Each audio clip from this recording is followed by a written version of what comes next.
आप ये देख सकते हैं कि कितना छोटा सा जखीरा है यहाँ पानी का। और ये क्या कर रही हैं आप यहाँ पर? बोले कुछ। मां छा करियूं, पानी कोने, पानी जी मुश्किल असांखे वॾी आहे। असांजा बच्चा वीचारा आहिनि खारनि पानी में पिया आहिनि, पानी पीअण जो बि कोन्हे असांजे घर में। जो खार में अचूं कपिड़ा धोऊं एॾी मुश्किल पानी जी आहे, बसि न आहे बाबा असांखे। शुक्रिया। अस्सलाम वालेकुम नाज़रीन, न्यूज़ बाय सुमैया से मैं कराची से आ गई हूँ बदीन। बदीन को पाकिस्तान का आखिरी डिस्ट्रिक्ट कहा जाता है। क्यों कहा जाता है? इस डिस्ट्रिक्ट में एक ऐसा गांव है जो कि पाकिस्तान और भारत के बॉर्डर पर वाक़िया है, जिसे हम शेख केरियो कहते हैं। आखिर उस गांव के क्या मसाइल हैं, वो तमाम मसाइल आज आप न्यूज़ बाय सुमैया में देखेंगे।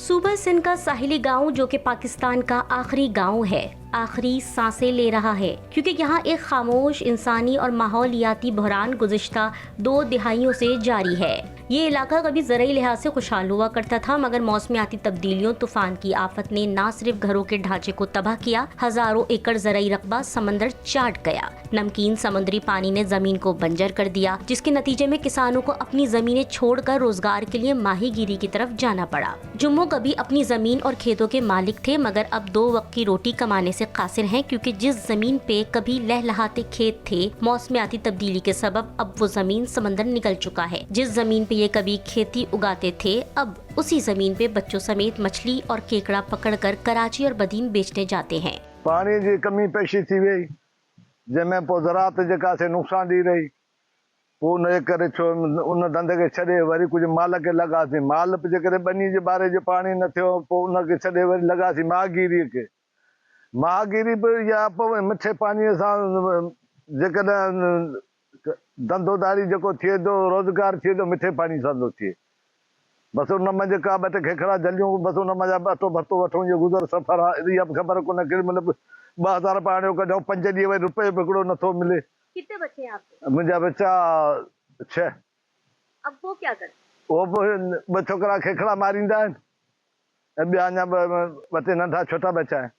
तो ये जो आप माहीगीरी का फिर आपने काम शुरू किया ज़राअत के बाद, हा, तो ये किस सन से शुरू किया, किस तारीख से? इहो हाणे तारीख़ असां हाणे पढ़ल आहियूं, उहा नथी लॻे, पर हिनखे रुॻो महागीरी कंदे पोइ मूंखे रहंदो तक़रीबन 10 12 15 साल थी वई आहे। अच्छा, तो थोड़ा सा ये बताएं कि अब जो माहीगीरी आप कर रहे हैं, हाँ, तो माहीगीरी वो कैसे कर रहे हैं, कितनी दूर जाके माहीगीरी कर रहे हैं? तक़रीबन 8-10 किलोमीटर जेको थिया थो, हितां वरी मोटरसाइकिल किश्तियुनि ते वरितो आहे शोरूम तां, पोइ वरी वध में छॾे, पोइ वरी अंदरि हलिया वेंदा आहियूं रेत में दरिया में।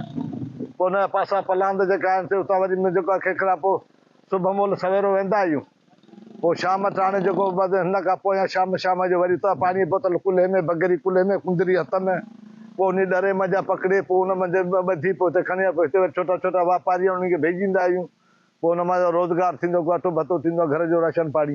कितना कमा लेते हैं? बसि केॾी महिल 200, केॾी महिल 400, कॾहिं कॾहिं रोज़ी सही थींदी आहे, ज्वार हूंदो त 1000 रुपये दिहाड़ी मिले वञे रोजाना? रोज़ाना। कॾहिं कॾहिं रोज़ मिले त पोइ त माण्हू अमीर बणिजी वञे, त 4-4-5 ॾींहं वरी माना रोज़ी थिए ई कोन थी, पर असल में विझणो रोज़ थो पए। अॼु न शिकार लॻो माना सुबुह जो लॻे, सुबुह जो न लॻो माना परीहं लॻे। ऐं पोइ मींहं हुजनि, पाणी हुजनि, केॾी बि तकलीफ़ हुजे, पर असांखे उहा रोज़ी कंदासीं तॾहिं 2 चैन लाटो वठंदासीं। केॾी बि मुश्किलात हुजे न, केॾी बारिश हुजे, केॾी बूंदाई हुजे, छा बि हुजे, पर असांजो वरी हुनजो टाइम टेबल आहे। केॾी महिल राति जो 1 बजे थींदो, असांखे राति जो 1 बजे पहुचणो पवंदो। जिस तरह जुम्मो तजुर्बा न होने के सबब माहीगीरी में नाकाम रहे, इसी तरह यहाँ के हर मकीन के लिए माहीगीरी सूदमंद साबित नहीं हुई। पहले ये खेती बाड़ी करते थे हम लोग। क्या खेती बाड़ी क्या उगाते थे? खेती बाड़ी बाजर भी थी, गंदम भी थी, ये चावल भी होते थे, और कई फसल होते थे, समझे ना। और वो कहाँ बेचते थे फिर सारी चीजें? ये उस टाइम में हम लोग बदीन भेजते थे। अब क्या करते हैं जब आप नहरें सूख गई, दरिया सूख गया? नहरें सूख गई, दरिया सूख गया, तो मजबूरन हम लोग ये जो आबादी वाले इलाका हमारा था, ये झीलें आपको नजर आ रही हैं, अभी सूखे नजर आ रही हैं। ये झील है वायालो, ये झील है सांडो, ये आगे जा बकराडी, आगे तुम जाओगे तो पटेजी, ये सारी झीलें हैं। तो उस टाइम में, हमारे टाइम में, हमारे बाबा, हमारे दादा, मैं तो छोटा था उस टाइम में, ये आबाद इलाका था, सब था, पूरी आबादी होती थी। ये जो मैं फसल कह रहा हूँ वो सारे फसल आबाद होते थे। उसके बाद जब पानी ज़्यादा आया, ये एल्ब्योली तैयार हुई और ये सारी तबाही हुई, झीलें जो हैं वो इलाका, आबाद इलाका झीलों में तब्दील हो गया।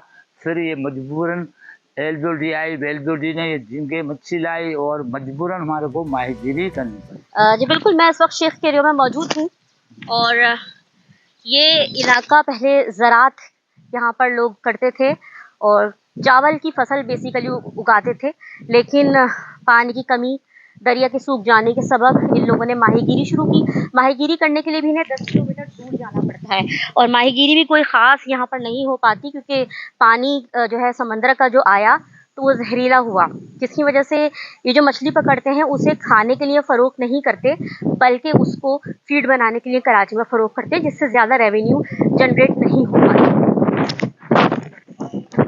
Executive director LSDP Iqbal Haider ने बताया, 1999 में आने वाले साइक्लोन A2 ने इस बस्ती की जिंदगी को यकसर बदल दिया। दरियाए सिंध में पानी की कमी, ऊपर से माहीगीरी का पेशा इनके लिए नया और अजनबी था। ये लोग बदलते हुए माहीगीर हैं, जिन्हें ना तजुर्बा है ना वसाइल। अपना पेशा बदल के भी इनके हालात नहीं बदले। माहीगीरी भी इनके लिए कोई पायदार हल साबित न हुई। इन्होंने फिशिंग करना शुरू की तो अल्टीमेटली ये हुआ कि जो पूरे पाकिस्तान का ड्रेनेज सिस्टम है, जो कि बना है, जिसको हम कहते हैं LBOD, left bank outfall drain, उस ड्रेन के ज़रिए सिंध के 4 अजला का ड्रेनेज का वाटर जाके समंदर में आके फॉल करता है। तो उस वजह से वो जो पानी है वो कंटामिनेटेड वाटर है, जहरीला पानी है। तो उस पानी ने समंदर के उस हिस्से को ख़राब कर दिया जहाँ पे ये फिशिंग करते हैं। तो इनकी फिश कैच अप नहीं होती उस जहरीले पानी की वजह से, तो कैच रिड्यूस हो गई है। तो ये फिर दोबारा उस मसले में आ गए हैं कि इनके पास अब वाटर की शॉर्टेज है और फिशिंग की भी शॉर्टेज है, तो वो इतना कैच नहीं कर पाते। अच्छा, ये जो जब अनाज उगाते थे चावल, तो देते थे चावल, इतना चावल उगाते थे, उनकी चावल जब नहीं उगता तो इसका नुकसान सिंध को क्या हुआ? मतलब चावल सिंध से नहीं जा रहा मार्केट में, तो इसका सारा क्या नुकसान हुआ? यस, ये एक तो कंट्री GDP में बड़ा फर्क है। यहाँ पे ये लाड़ एरिया था, यहाँ पे जब इसमें दरिया सिंध में वाफर मिकदार में पानी था, तो यहाँ पे तकरीबन कोई 12 के करीब झीलें थी, जिसमें एक रामसर साइड थी, नरेड़ी झील। तो उस झील में पानी हुआ करता था, तो ये अपनी खेतों को पानी देने के लिए उन झीलों के पानी को इस्तेमाल करते थे। तो यहाँ पे इजनास बहुत अच्छी थी चावलों की, जो कि अब ख़त्म हो गई हैं। अगर नहरें बन जाती हैं तो क्या होगा? अगर नहरें बन जाती हैं तो इनको जो जून जुलाई के बाद जो पानी मिलता है पीने के लिए और माल मवेशी के लिए, वो भी पानी इनको नहीं मिलेगा और यहाँ पे कहत वाली सूरत हाल आ जाएगी। ये साल खुश्क साली का साल है। यस, ये साल तो खुश्क साली का साल है, लेकिन मसला ये है कि इनके यहाँ हर तीसरा साल या खुश्क साली होती है या फ्लड होता है। तो यहाँ पे मल्टीपल फ्लड्स आते हैं, साइक्लोन आता है, क्योंकि ये बिल्कुल समंदर के किनारे हैं। या साइक्लोन आ जाता है या रेन फ्लड आ जाता है, या पाकिस्तान में कहीं पे भी ज़्यादा बारिश पड़े तो उसका पानी यहाँ पे आ जाता है, उससे ये मुतासर होते हैं। अगर कहीं पे भी बारिश ना पड़े पाकिस्तान में, साइक्लोन ना आए, तो ये खुश्क साली से मुतासर होते हैं। थोड़ी बहुत मछली पकड़ कर लाते हैं, जिसे आप कह रहे हैं कि वो जहरीली है, बेचते कहाँ हैं, फरोख्त कहाँ करते हैं, या बस अपने खाने के लिए लाते हैं? नहीं, ये मछली जो शिकार करके ले आते हैं, इनका कैच यहाँ पर खाते नहीं है और लोकल मार्केट में इसकी मार्केट नहीं है। तो उस मछली की मार्केट है कराची। तो यहाँ पे छोटे मिडल मैन हैं जो इनसे ये मछली लेते हैं कम दाम में और फिर कराची में जाके बेचते हैं ज़्यादा दाम में।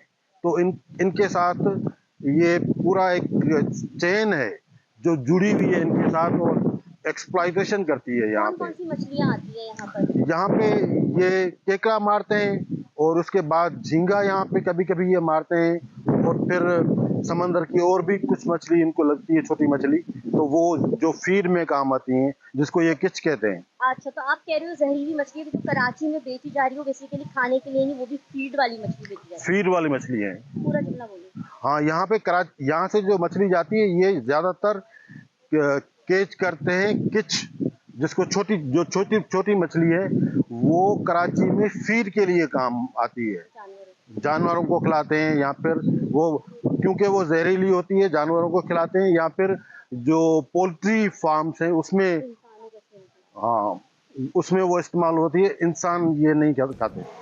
चिककेरियो के इलाके की ये कभी झील हुआ करती थी और ये पूरा इलाका सरसब्दो शादाब हुआ करता था। यहाँ पर जो लोग थे वो ज़राअत के पेशे से वाबस्ता थे और बहुत खुशहाल थे।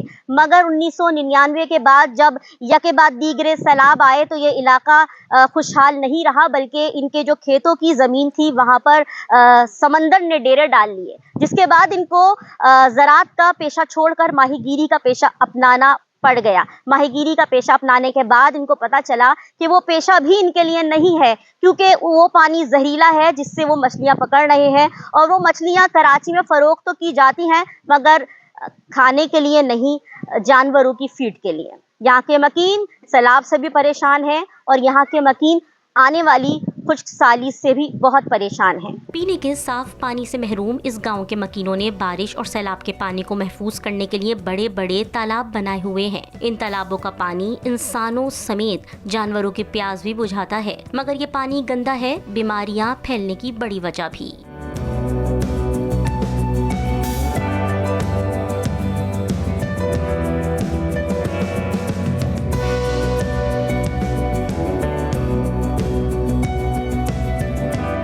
मौसमियाती तब्दीलियों ने मर्दों समेत खवातीन की जिंदगी भी यकसर बदल दी है। 4 बच्चों की मां हैं जो अपने बच्चों के मुस्तकबिल को लेकर परेशान हैं। स्कूल ना अस्पताल ना ही कोई उम्मीद। नसीमा को बीमारी अब आजमाइश नहीं बल्कि मर जाना निजात का रास्ता लगता है। यहाँ के लोगों का बताना था तकरीबन 20% बच्चे गंदा पानी पीने से बीमार होकर मर जाते हैं और बर वक्त मैटरनिटी की सहूलत नहीं मिलने के सबब खवातीन रास्ते में दम तोड़ देती हैं, क्योंकि यहाँ सिविल अस्पताल बदीन 46 किलोमीटर दूर है। मुझे नाम नसीमा है, मुझे 4 बच्चा है, 3 पुट है, हिकड़ी धिया है।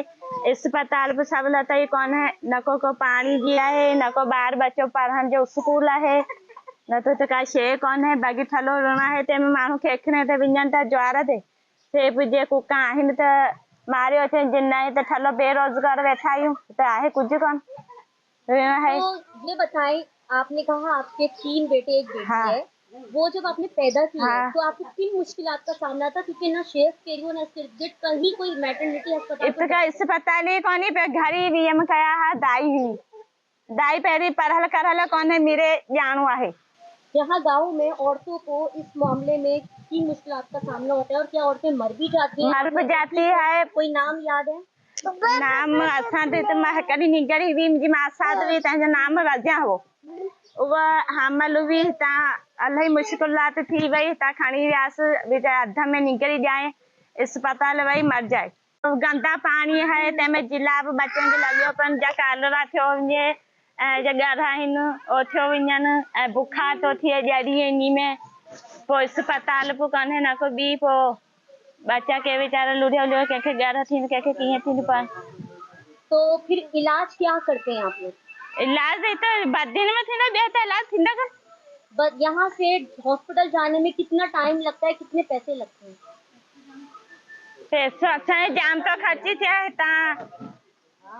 तो 4000 खर्ची थी तदे ओढ़ी पड़ी तब गाड़ी भी किराए पे करी तदे ऐसा पिज्जा जी कोने गाड़ी जो मानो जल्दी बिंजे। ऑपरेशनल मैनेजर LHDP अब्दुल्ला के मुताबिक माजी में दरियाए सिंध के बहाव से इस इलाके में तकरीबन 12 झीलें बहती थीं, जिनमें नरेड़ी झील नुमाया थी। इन झीलों के मीठे पानी से न सिर्फ पीने की जरूरियात पूरी होती थी बल्कि ज़राअत भी भरपूर होती थी। अब ये जमीनें या सैलाब में डूब जाती हैं या खुश्क साली से तबाह हो जाती हैं।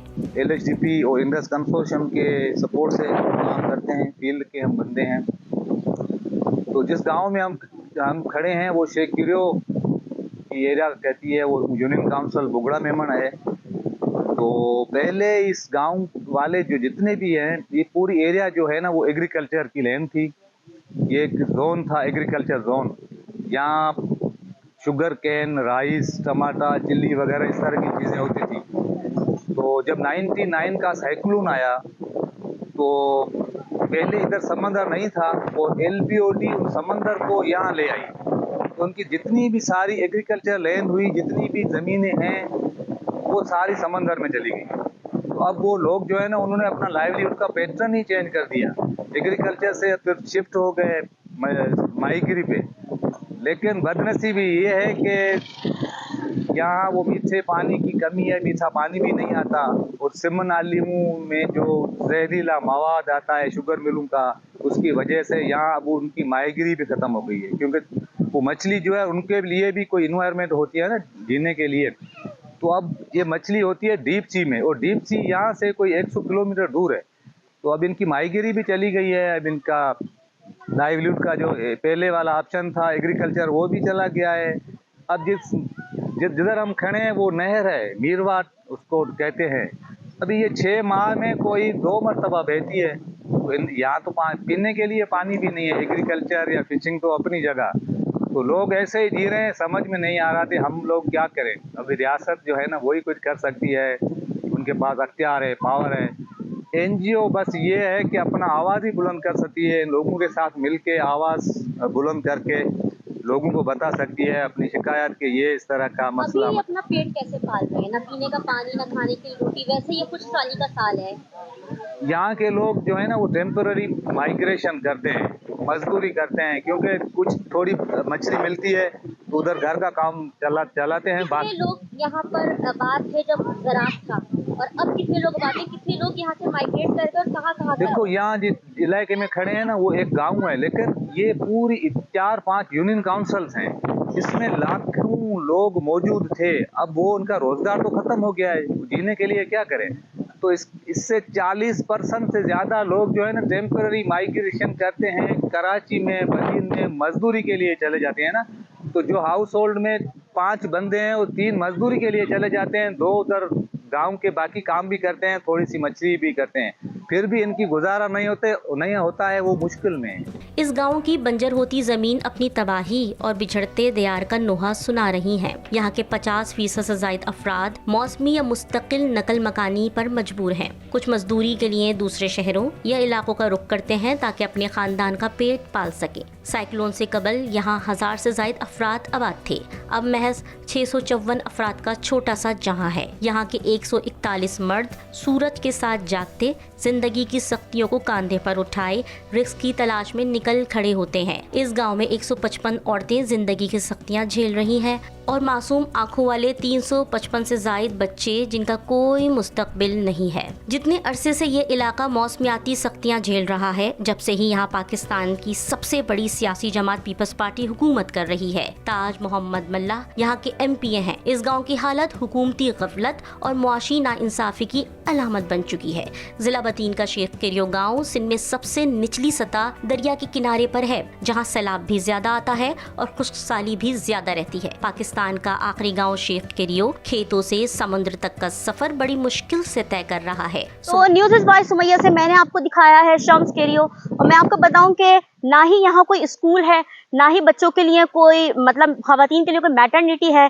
खवातीन यहाँ जिचकी में मर जाती हैं, बच्चे यहाँ मर जाते हैं। बदीन की जानिब इन लोगों को जाना पड़ता है, और जब ये लोग बदीन की जानिब जाते हैं तो मैं आपको बताऊं कि वहाँ पर इन्हें शदीद मुश्किलात का सामना होता है। एक दफ़ा में इनके 4-5 हज़ार रुपये खर्च हो जाते हैं। बहुत ज़्यादा इनको खर्चा करना पड़ता है और ख़त्म हो चुका है। ये पाकिस्तान का बॉर्डर का आखिरी गांव है, जहां कभी यहाँ पे हज़ारों लोग रहते थे, अब यहाँ 800 लोग रहते हैं। सब जा चुके हैं क्योंकि इनकी खेती समंदर निगल चुका है, और समंदर का पानी जहरीला होने के सबब मछलियाँ वो पानी निगल चुका है। ना ज़राअत कर सकते हैं और ना ही बेचारे माहीगीरी से वाबस्ता रह सकते हैं। तो न्यूज़ बाय सुमैया से मुझे सुमैया खुर्शीद को इजाज़त दें। अपने व्लॉग्स में आपको सिंध की ऐसी बहुत सारी जगह दिखाती रहूँगी। मुझे लाइक, शेयर और सब्सक्राइब ज़रूर कीजिएगा। अल्लाह हाफ़िज़।